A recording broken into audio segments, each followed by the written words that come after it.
오늘 소개해드릴 이 사건은요, 정말 간이 배 밖으로 나왔다라는 표현으로도 한참 모자랄 정도로 아주 무모한 사건이었습니다. 너 그 얘기 들었어? 무슨 이야기? 걔 있잖아. 강남 고급 빌라 살면서 명품 나오는 족족 사들였던 걔. 응. 아빠가 무슨 은행 다닌다 그랬던 그 친구 말하는 거지? 걔 왜? 그 돈들 걔네 아빠가 은행에서 다 빼돌린 거래. 골프 회원권이며 집이며 심지어 걔 유학 다녀온 것까지 다 은행에서 빼돌린 돈으로 했던 거래. 뭐야? 도대체 얼마를 빼돌린 건데? 경남은행에서 대출 업무를 담당하던 A씨가 은행에서 빼돌린 돈의 액수는 무려 3,089억 원이었습니다. 3,089억이라니 도대체 이게 어느 정도로 큰 돈인지 여러분은 감이 오시나요? 뭐? 3천억? 와, 그게 가능함? 내 말이. 아니 근데 말이야, 가족들은 알고 있었을까? 그게 그런 돈이란 걸? 그러게.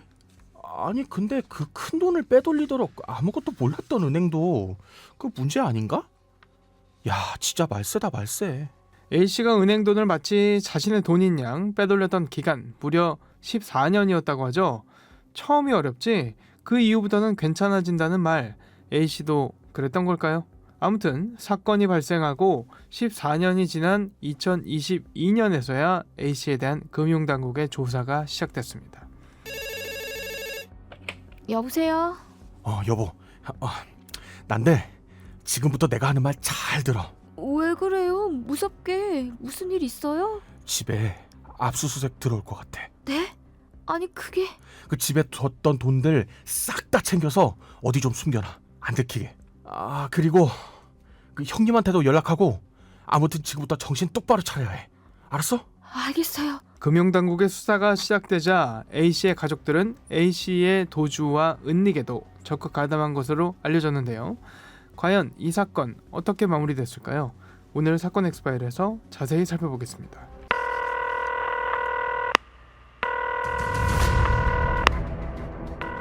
사건은 보이는 것보다 가까이 있다.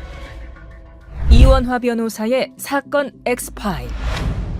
안녕하세요. 사건 엑스파일 이원화입니다. 오늘도 로엘 법무법인 신영재 변호사와 함께합니다. 변호사님 어서 오세요. 안녕하세요. 로엘 법무법인의 신영재 변호사입니다. 야, 진짜 간이 배 밖으로 나왔다는 말, 이럴 때 쓰라고 있는 말 아닌가 싶을 정도로 입이 떡 벌어지는 그런 사건이었던 것 같습니다. 횡령 사고였는데 횡령이 발생한 장소나 액수가 정말 상상 초월이었죠. 네, 정말 어마어마했습니다. 네. B&K 경남은행의 한 직원이 2007년부터 2022년까지 약 14년간 총 3,089억 원을 횡령한 사건인데요. 네. 단일 금융기관에서 발생한 횡령 사건으로 역대 최대 규모라고 하니 말 다했습니다.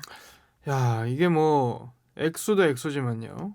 기간도 엄청나게 길고요. 은행 직원 한 명이 이거를 어떻게 해냈는지, 이걸 그리고 몰랐다는 것도 신기하고요. 예. 이게 굉장히 놀라운 사건입니다.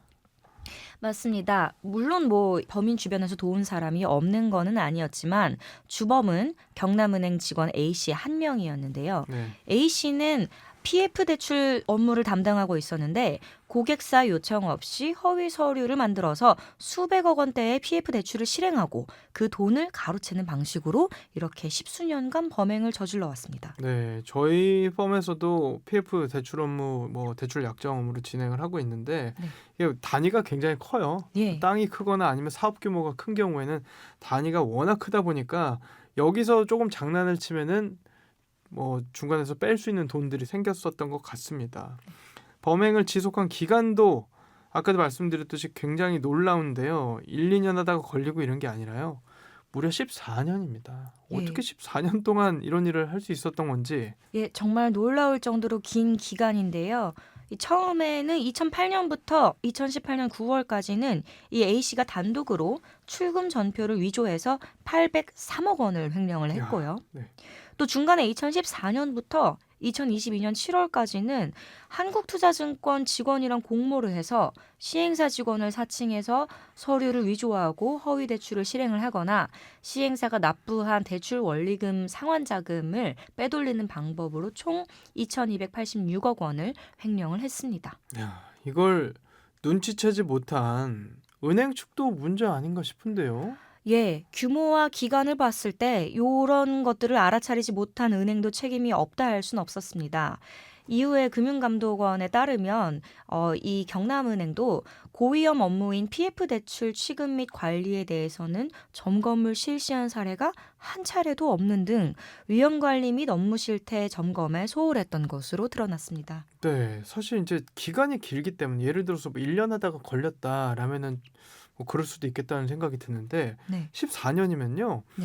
이미 이 대출 만기가 도래를 여러 건을 해서 뭐 상환 시기도 돌아왔을 거고 뭐 이자라든지 뭐 납부 시점들이 여러 차례 돌아왔었을 텐데 그런 것들에 대한 뭐 납부 처리는 어떻게 했는지 이것도 굉장히 궁금하고요. 예.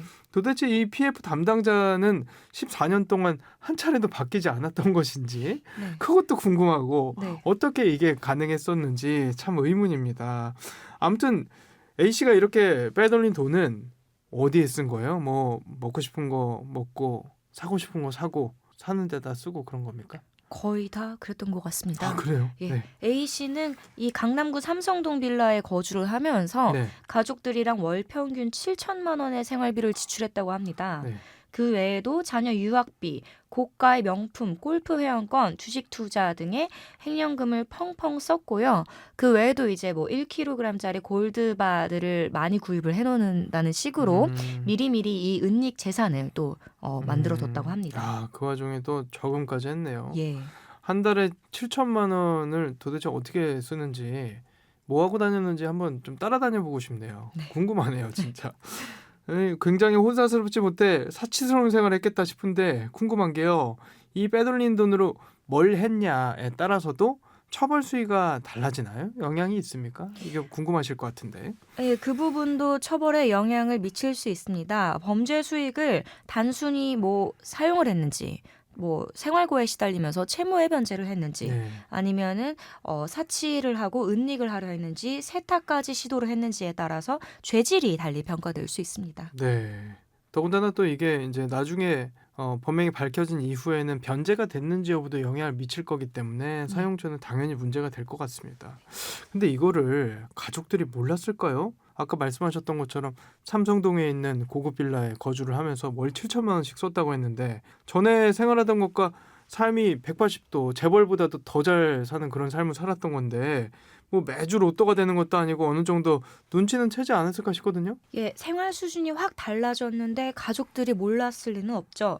실제로 A씨 가족들은 이런 돈의 출처를 알면서도 함께 사용하거나 은닉을 도왔던 것으로 드러났습니다. 실제로 E씨의 친형은 E씨가 범죄 수익을 숨겨둔 오피스텔 3곳을 관리를 했고 네. A씨 부인 역시 현금을 수표로 바꿔 김치통에 숨겨놨습니다. 아, 이 오피스텔과 김치통에서 발견된 현금성 은닉 자산은 아까 말씀드린 1kg짜리 골드바 101개와 현금 45억 원, 미화 5만 달러였다고 합니다. 네. 1kg짜리 골드바라고 하면 감이 안 오실 것 같아서 이게 지금 시세가 어느 정도인지 제가 좀 찾아봤는데 아, 예. 1kg짜리 골드바 하나에 1억 8천만 원입니다. 아. 그러면 101개면 네. 이것만 해도 지금 100억이 넘는 굉장히 큰 돈인 거죠. 궁금한 거는 횡령 혐의로 재판에 넘겨진다고 했을 때 주범인 A씨는 당연히 처벌을 받을 거고요. 가족들은 어떻게 되는 겁니까? 이게 횡령인 줄 알았냐에 따라서 달라지는 겁니까? 어떻게 되는 겁니까? 네, 횡령인 줄을 알고 있어야 공범으로 처벌이 되는데요. 공범, 그중에서도 주된 범인의 범행을 알고 돕는 방조범은 돕는 행위만 있어서는 안 되고 자신이 주범의 범행을 돕는다는 사실을 아는 것, 즉 방조의 고의가 있어야 됩니다. 앞선 가족들 중에 뭐 이 친형이랑 부인은 이 부분이 인정되어서 공범으로 처벌이 됐습니다. 네. 그런데 2008년부터 14년 동안 돈을 빼돌렸다고 했잖아요. 그렇게 오랜 시간 잘 숨겨왔는데요. 대단한데요. 어쩌다가 들통이 났습니까? 이 기간 동안 경남은행은 A씨의 횡령 사실을 전혀 몰랐다가 2023년 A씨의 다른 범죄 혐의로 검찰 수사가 진행 중이라는 사실이 밝혀지니까 네. 은행이 그제서야 자체 감사를 했는데 그때 일부 횡령 사실이 적발이 된 겁니다. 그러자 금융감독원도 2023년 7월 24일에 긴급 현장 검사에 착수를 했고 그렇게 횡령 사실이 밝혀지기 시작한 겁니다. 네. 처음 나온 고소장에는 피해 금액이 한 77억 원 정도였다. 이것도 크긴 큰데. 그런데 파고파고 하다 보니까 뭐 이게 끝이 아니네. 뭐가 더 있네. 판이 점점 더 커진 것 같던데요. 그렇습니다. 첫 고소장 피해 금액도 77억 원이었고 초기 수사를 통해 확인된 횡령 규모도 약 500억 원인 줄 알았는데요. 이후 2023년 9월에 확인된 금액이 3천억 원대의 규모로 확 늘어나면서 네. 이 사건이 오스템 임플란트 횡령 사건 이후로 대한민국 내 역대 최대 횡령 사건이라는 기록을 세운 겁니다. 일단 A씨는 바로 특정경제범죄 가중처벌법 위반 횡령 및 범죄수익은닉규제법 위반으로 징역 35년과 추징금 약 159억 원을 선고받았고요. 2심에서도 선고형이 유지가 됐습니다. 또 아까 말씀드린 그 범행을 도운 한국투자증권 직원도 징역 10년과 추징금 11억 원, 증거인멸에 가담한 공범에게는 징역 1년 및 집행유예 2년이 각각 선고됐습니다. 그리고 이들 외에도 또 처벌받은 이들이 있었는데요. 아, 누구였죠? 바로 앞서 말씀드린 A씨의 친형과 부인입니다. 친형과 부인은 각각 이 범죄 수익을 세탁하고 현금화해서 은닉한 혐의를 받았는데 모두 징역 1년 6개월의 실형을 선고받았습니다. 네. 그런데 A씨가 총 3천억 원 정도를 빼돌렸다고 하셨잖아요. 네. 그 돈을 다 쓰지는 않았을 테고 환수된 금액은 얼마였습니까? 이 정확한 환수액은 아직 파악이 되지 않지만 검찰이 당시에 압수한 금액은 약 135억 원, 네. 그리고 추징 보전액이 약 36억 원 등 총 합쳐서 약 300억 원 이상은 그래도 환수가 가능하지 않을까 하고 예상을 하고 있습니다. 네, 300억 원이면 뭐 많은 금액이긴 하지만 그래도 전체 금액이 3천억 원 규모인데 예. 10% 남짓한 금액이거든요. 네. 그럼 나머지 환수받지 못한 90%의 금원들은 어떻게 되는 겁니까? 환수되지 못한 금액은 결국 이 경남은행의 손실로 남게 되는데요. 피해자인 경남은행이 가해자들에게 민사소송을 제기하거나 재산을 찾아낼 때까지 환수를 시도할 수는 있겠지만 사실 현실적으로는 한계가 있어 보입니다. 네, A씨에게 징역 35년이 선고됐다고 해주셨는데 추징금 환수 절차는 어떻게 되는 겁니까? 그리고 A씨가 이걸 못 낸다. 만약에 버티면 어떻게 되는 겁니까? 예, A씨가 선고받은 추징금은 약 159억 원이었는데요. 만약 A씨가 이를 납부하지 못하면 추징금 미납에 따라 재산 압류 및 출국 금지 조치 등이 가능합니다. 하지만 끝끝내 이 A씨의 나머지 재산을 찾을 수 없거나 추징이 불가능하다고 하다면 현실적으로는 조금 어려운 것이 사실입니다. 네, 그런데 이 사건이 벌어진 이후에 이 사건 때문에 은행 전 직원이 피해를 입는 일이 있었다 알려졌는데요. 어떤 일이 있었던 겁니까? 바로 경남은행에서 전 직원들을 상대로 성과급을 반환받아간 것입니다. 횡령액이 재무제표에 반영이 되면 당기순이익이 줄어든 만큼 초과 지급된 성과급을 환수하기로 결정을 한 건데요. 이 환수 예정액은 그래도 1인당 100만 원 내지 200만 원 수준으로 알려졌으며 이때 당연히 직원들은 강하게 반발을 했습니다. 네, 저 같아도 성과급을 다시 내놓으라고 하면 한두 푼도 아니고 굉장히 화가 날 것 같은데 결국 결론은 어떻게 됐죠? 결국 경남은행은 3년치 성과급 환수 결정을 내렸습니다. 네, 이 아무래도 금융 소비자들의 피해를 줄이기 위한 그런 어쩔 수 없는 조치였다 이런 생각은 들긴 합니다. 예. 사건 엑스파일 오늘 저희가 준비한 내용은 여기까지입니다. 끝곡으로 윤지영의 어제는 당신 꿈을 꿨어요 들려드리면서 이 시간 마치겠습니다. 여러분은 모두 변호받아 마땅한 사람들입니다. 사건 엑스파일 여러분 고맙습니다.